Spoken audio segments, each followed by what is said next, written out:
Hi everybody. So we're going to go through movements using our little posable figure here like you guys have in lab. And what you want to do is you want to practice on these posable figures, but then get to the point that you can recognize different movements from pictures that would be in magazines. And it's really tempting to, when you see a posed individual, to look at the whole thing, but what you want to do is like focus on one joint first. And so I'm going to go through these joint by joint and kind of what different movements look like with different joints. And so to start with, we want to make sure that our person is roughly in anatomical position. And so again, about legs and arms, legs shoulder width apart, arms kind of to the side, palms facing out, right? And then head kind of facing straight ahead. Okay. All right. And so to start with, we'll do motions of the head. And so with the head, you can pretend that, the flat part's the face, or whatever part you think is the face, face that forward. And looking down, right, this would be flexion. Looking back up would be extension, and then hyperextension would be like looking all the way up to the sky. Okay. You can also do rotation with the head as well. And then be careful on these ones, because remember back to your 231, when you do rotation or like going yes and no, it's a different joint than when you go, or I should say side to side is a different joint than yes and no. So remember that. Okay, one's the atlas, and one's the axis being used in that. And so you want to kind of think about those as well.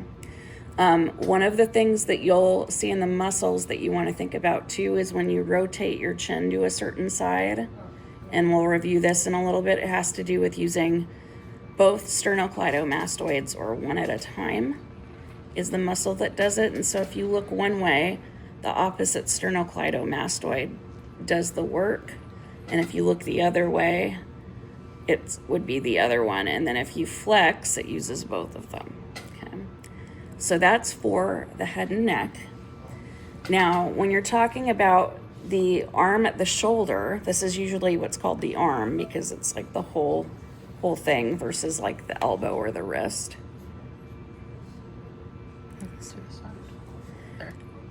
So on the arm, right, there's a few different motions that you can do, but it's all relative to anatomical position. So moving the arm palm up in front of you, that would be flexion. That would be extension. Hyperextension would be like way back here, like you're bowling or you're throwing a baseball. Okay. And if you learned, physical training type stuff, it would be degrees. So this would be like a circle. And then you'd learn extension and hyperextension as being degrees from 180, or degrees from, basically when it's in line with the torso. And so, but for our exams, I'm going to usually accept both, because it's kind of like a subjective thing, because you guys don't know those degrees of motion. Okay. So rotation would look something like this, where you're kind of like making the arm go all the way around. Okay. There's also circumduction, which is basically making the arm go around kind of like in a circle, almost like you're, rotating like in an exercise class. Okay. There's also adduction. So from anatomical position, putting it more towards the middle is adduction. You're adducting and putting things together, adding things together. And then there's abduction or abduction, where you're moving them away. So this is an abducted arm. This is an adducted arm. Okay. All right. Now going down further to the elbow joint, right, doesn't work for rotation because it's a hinge. And so we can flex at the elbow like so, and we can extend at the elbow. But notice the elbow does not do hyperextension, because basically you got that olecranon and the olecranon fossa, and that basically opens the hinge as far as it's going to go, and it can't go past that midline in an opposite direction, and so that's why there's no hyperextension. Okay, so flexion, extension. Now when we do the wrist, we can have flexion, we can have extension, and then we can have hyperextension at the wrist. The other thing that we can do, because we've got the arms kind of holding out, is that if you've got an individual with its arms like this, like it's holding a bowl of soup, both of these arms are what's called supinated, okay? Because when you're supinated, you don't spill the soup. If you move those muscles past each other and flip it over so your palm's facing down, then you are pronated, okay? So supination and then pronation, okay? And that has to do with if the forearm bones, the tibia and not tibia, excuse me, the tibia and fibula, whether or not they're, and I keep wanting to say leg bones, I'm sorry. All right, so going back to anatomical position after our supination and pronation, right? You got to remember with the supination and pronation, what's making the forearm move that way is basically if the radius or the ulna are crossed or if they're not, right? So if stuff is supinated, we're still coming from anatomical position, so the radius and the ulna are in parallel. But if you flip them like this, it means that that radius and ulna are actually crossing.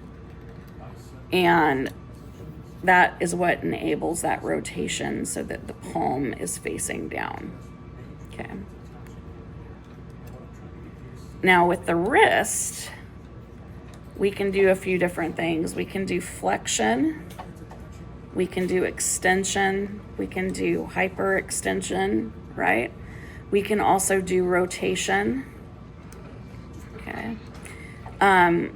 Here it's like in order to adduct, adduct, or abduct, we'd have to move the whole arm. So there isn't really a ton of adduction, but the way that you can do it at the wrist is by tilting your wrist in. And I'm not showing it on this model very well, but the way that you would do it is basically if I was standing up so that you could see my hand and my hand was in anatomical position, this would be adduction, this would be abduction. And so you can kind of keep that all in the same midline. So some of these movements might be a little bit hard, but again, if you focus on just what the joint is doing at that particular point, then it'll be kind of easier to kind of see what you're going to be doing, okay? And again, you need to be able to do this knowing what's right, what's left, what's, superior, inferior, and according to anatomical position. So which side is this? This is the person's right side. What side is this? This is the person's left side. The way that I always kind of remember it is because if you kind of picture the internal organs with that, the liver is supposed to be over here. And so that's kind of like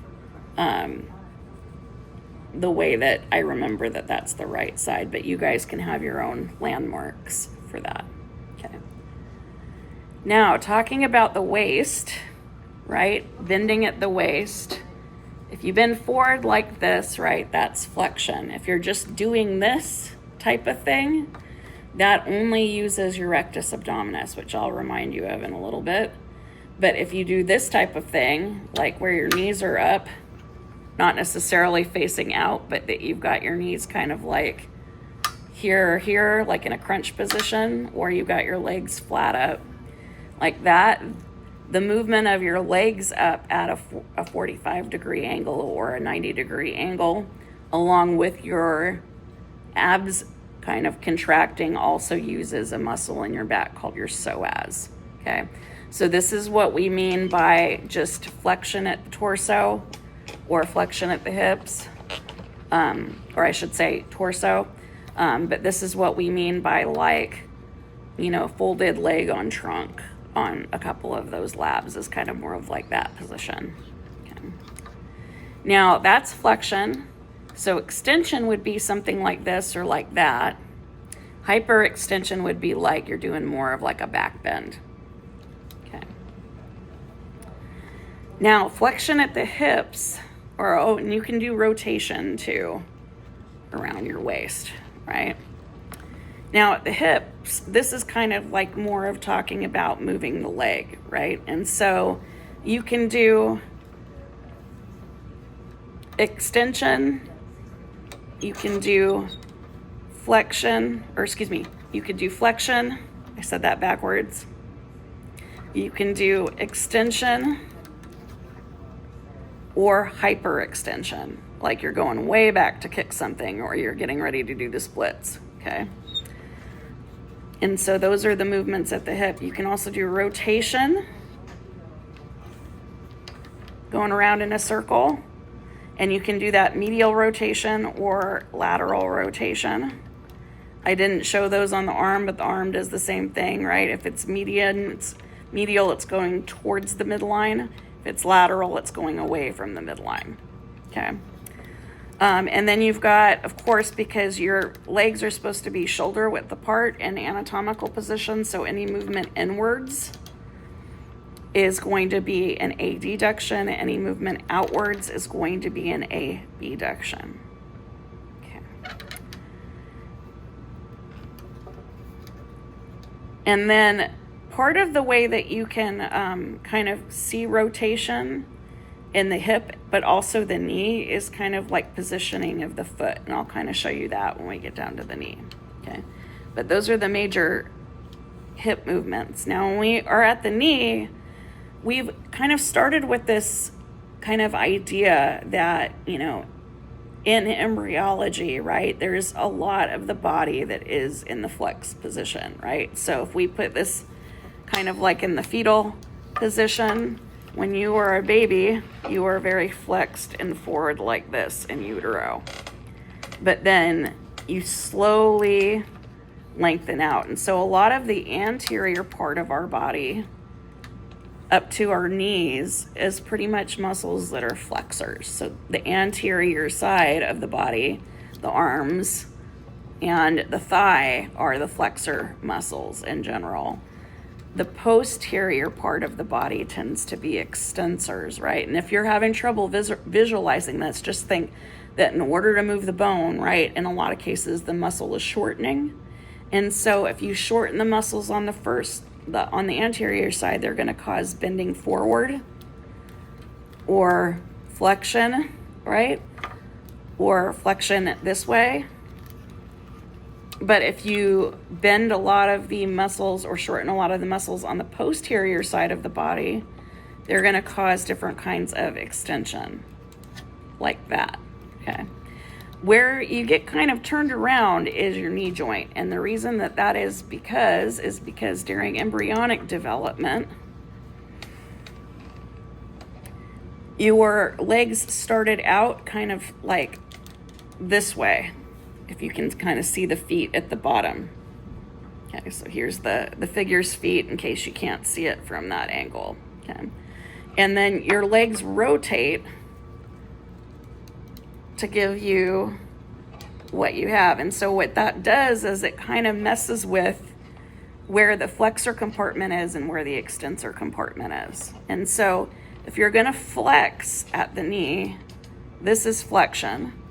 This is extension. And just like with the elbow, we can't hyperextend at the knee either. And so we got flexion, extension, okay? No hyperextension, okay? We do have a tiny bit of rotation, but usually that rotation is started at the hip. But again, look at the toes. So this is going to be a more medial rotation. This is going to be a more lateral rotation. And that's usually kind of created by a movement at the hip as well as a movement at the ankle, but not necessarily movement at the knee, because the knee is going to kind of move to stay in that hinge joint, okay? When we get down to the ankle itself, and I'll kind of stabilize it this way, right? we can do what's called dorsiflexion, because remember, this is the dorsum, this is the plantar surface. And so dorsiflexion is going to be raising the toe up. Plantar flexion is going to be pointing the toe down, or pointing the toe in general. And then we got a medial rotation, which is sometimes also called inversion. And then a lateral rotation, which is called eversion. And so, like this is lateral rotation. And then if you tip your foot to the side, I should have said that. Tipping the foot to the side, so one side's higher than the other. If the lower side is what's favored for the weight, that's the inversion. And then tipping it the other side, and I'm not doing this well, but basically if your foot was tilted outwards like that, that would be the eversion. And runners pay attention to that a lot, because ideally you want to be striking your whole foot for any tread or running tread evenly. But if you've got an inversion or an eversion, it can cause pain to your ankles and your knees and your hips if it goes on long enough, because it's a misalignment. All right. So remember, practice those, and then also practice on pictures, because in pictures you can get all kinds of funky poses, right? And you want to be able to walk up to, say, a pose of a ballerina that might have a lot of different, things going on at one time. Like, we could do this type of thing if the person is dancing, and you want to be able to look at, a pose with a lot of stuff going on and going, okay, what is the right arm doing? Or what is the left arm doing? Or what is the right leg doing at the knee? Or what is the left leg doing at the knee? That type of thing. What movement is the wrist doing, right? And there's going to be some where there's a couple things going on at once. Like you could have a rotation going on at the same time as like a flexion, that type of thing. And I'm going to take, anything that counts, but you want to be able to practice this on real people in real poses as much as possible, because that's how you're going to be tested. All right, so that's it, and let me know if you've got any questions.